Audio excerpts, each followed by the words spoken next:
Hello again, everyone. Most of us are doing our very best to deal with this pandemic, one of the biggest hurdles of our lives. But I think a few tools can really make a big difference in your life.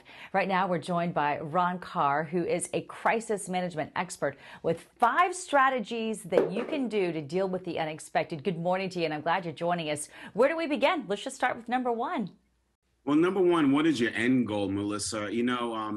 We have life that we know it to be, and then all of a sudden something unexpected like COVID happens and our world changes. So obviously our end goal, what we're trying to accomplish changes. So we have to be very clear what we want to accomplish. And if it's going to change, be clear about what you want to go after, because that's going to affect number 2, which are your actions. Your actions will be changing also.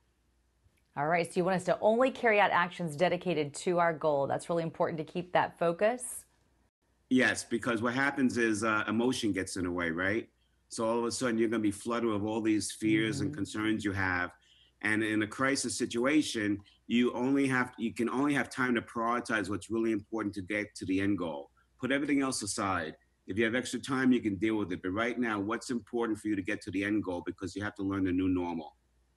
And you want to make sure that we don't forget to seek counsel when needed? Yes. So number 3 is really important, because when we're in the middle of a crisis, we're like myopic in our own point of view. We have our own emotions going.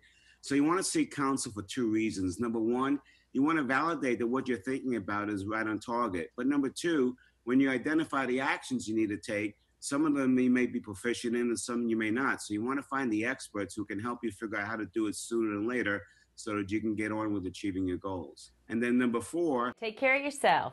take care of yourself, right? Because that we all talk about it. You can't take care of others if you're not physically and mentally sharp.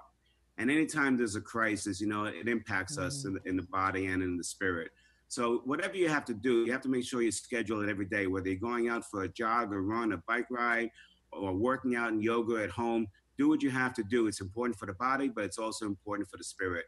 And then finally, number 5, which is And really important, we have to celebrate our wins. If I just came back from doing a 5-minute walk on the Hudson River, that was really good. So I have to celebrate it. And I got to let myself know that I'm making successes along the way, because this is a marathon. It's not a sprint. And as we go through this long period of trying to develop the new norm and deal with all these changes, you have to have some fun along the way. I love that, Ron. Thank you so much for your upbeat thoughts, and I hope it makes a difference in a lot of people's lives. Good to see you here today. Thank you, Melissa. Thank you.